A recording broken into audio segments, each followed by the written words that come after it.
In the spirit of being on a college campus, and to kick off this amazing TEDxBryantU event, I'm going to do a shot.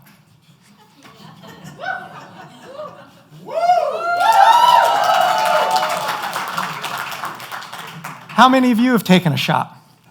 And I don't mean just today, so you can get through my presentation. I want everyone to think about their most productive day. Picture that day. Did you get all of your work accomplished? Did you check off every line on your to-do list? Do you remember how accomplished you felt on that day? Now imagine if you can achieve that same level of productivity every day. What if I told you you can be 100% productive at work or at school or in a sport every day, all day long, all year long? In a work example, that's approximately 8 hours a day, 5 days a week, 50 weeks a year. For the students in the audience, that's equivalent to taking 44 college courses in 1 year and being productive for every single one, every hour of every day. As students and the adults in the audience, being productive has its challenges. And each of you have ambitious goals. Have you ever struggled to get enough energy to get to class? Did you ever get distracted by a friend in class? Do you remember what it was like on your first day of school, your first day of work, where you didn't have that confidence on that first day? Have you ever reached the point of burnout, perhaps at the end of the semester? Each of these challenges are pulling at you every day. And as you leave college and enter the workforce, these challenges are going to accelerate. Everyone will want a piece of you. Your boss, your significant other, your friends, your family. And don't forget all the organizations that want your money, like paying back the student loans, rent, car payments, and of course, the bars. I have learned to be 100% productive at work 100% of the time, but it didn't start out that way. I lacked energy. I got distracted. I lost all confidence to do my job, and I was completely burned out. Today, to enable your journey to 100% productivity, I'm going to share some of the things that I did to be 100% productive. Now, I'm sure you're curious as to why I took a shot of olive oil. Yes, olive oil. The daily routine of taking a shot of olive oil was something that I actually stumbled upon. I was talking to this importer of Italian olive oils, and one of the things that he had mentioned to me was the specific olive oil that he was taking that helped him with focus. And I figured I would do anything to improve my productivity. So I figured I would take a tablespoon a day. And after that first week, I actually didn't notice any difference. Well, I figured I would give it another week and see what happened. Well, after that second week, I still didn't notice a difference. But it did help me with another problem I was having. Every day from working from home, I was experiencing this tightness in my body. No matter how much I was doing stretching or yoga, I just couldn't get relief. After 2 weeks of taking the olive oil, my muscles felt loose, and I felt about 10 years younger. The reason this specific olive oil worked was it was very high in polyphenols, which helped reduce the inflammation for me.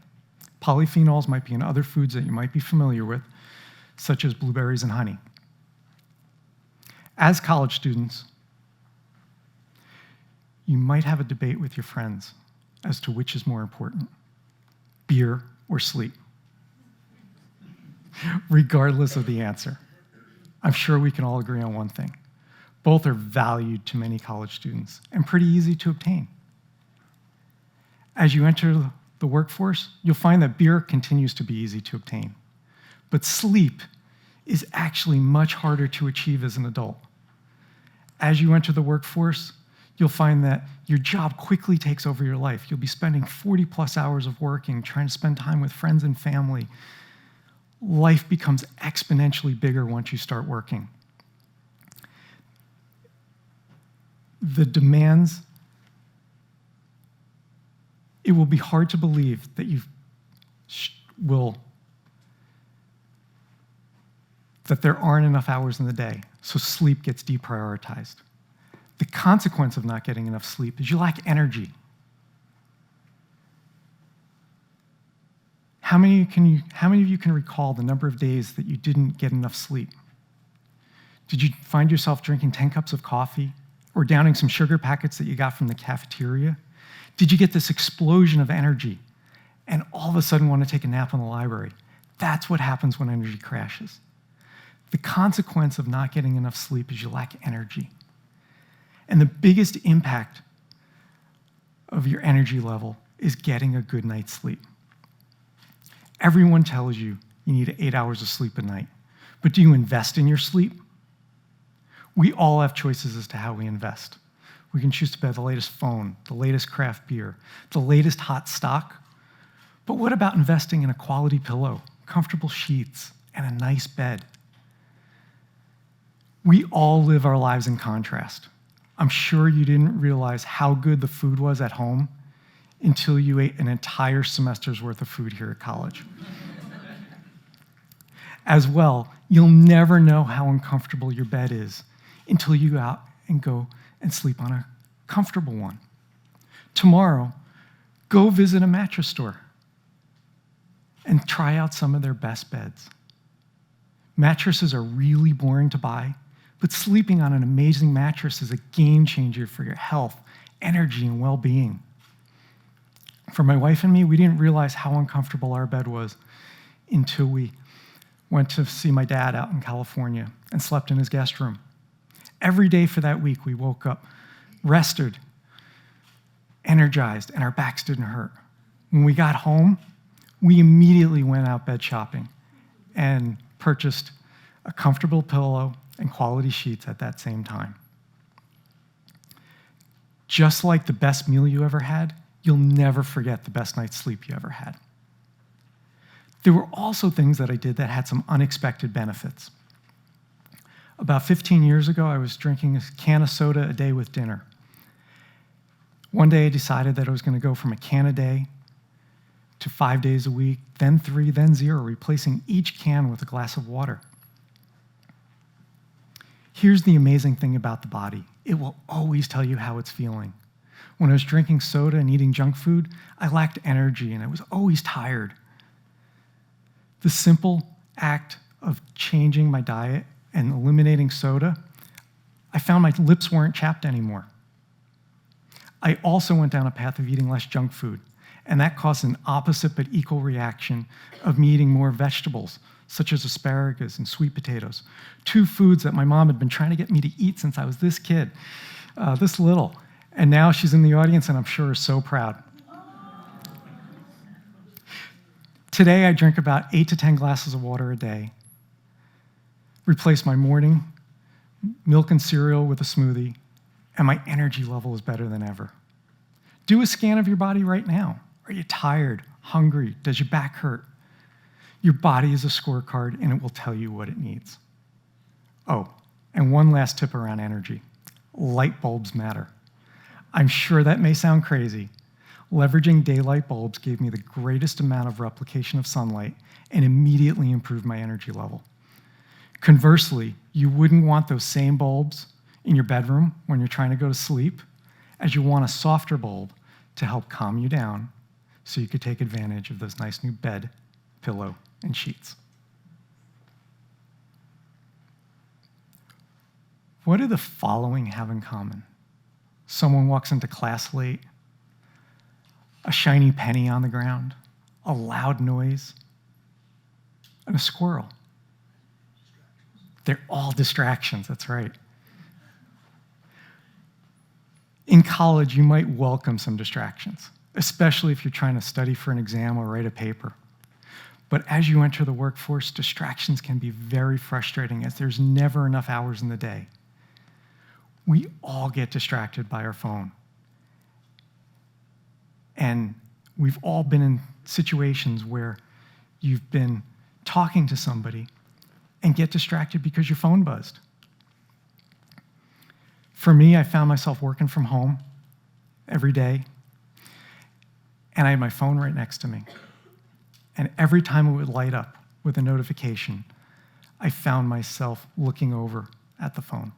Didn't matter what the notification was. Every time it would light up, I would find myself losing focus at the task at hand, and as a result, looking over my phone and getting distracted. This happened to be an easy fix for me, going to my phone settings and removing all the notifications, and it's something that you can do as well. We all run into the problems of confidence. Everyone remembers what it was like on their first day of school or their first day of work. Do you remember where you didn't know anyone or anything? Have you thought to yourself you must be born with confidence? Or the alternative, fake it until you make it? Some of you may have even experienced the imposter syndrome. There was a point in time in my life where I had lost so much confidence to do my job. Every time my boss called me, I thought, what did I do wrong? That feeling lingered with me with a new boss, in a new company. Similar to the many other stories that I've shared today, my confidence level improved over time and unexpectedly. About 10 years ago, my wife asked me to do a 30-day ab challenge. Yeah. And I looked at her and I said, I haven't done 5 sit-ups in my entire life, and you want me to do an entire 30-day challenge? Well, we embarked on this very painful and not so fun journey together, but we completed it. At the end, we did 200 sit-ups, 200 crunches, and a 5-minute plank on that last day. That experience had all sorts of benefits, but most notably, my posture improved. And as a result, when I walk or stand, I just feel more confident. I want you to think about what gives you confidence. It could be a sport or an instrument. If it's like me and you want to improve your posture, I'd recommend starting with a small 30-day plank challenge, and better yet, if you can find a friend to do it with you to make it a little bit more fun.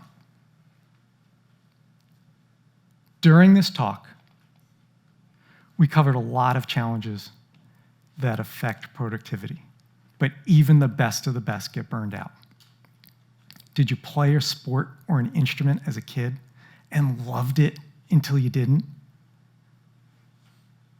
What about at the end of the semester when you're physically, mentally, and emotionally spent?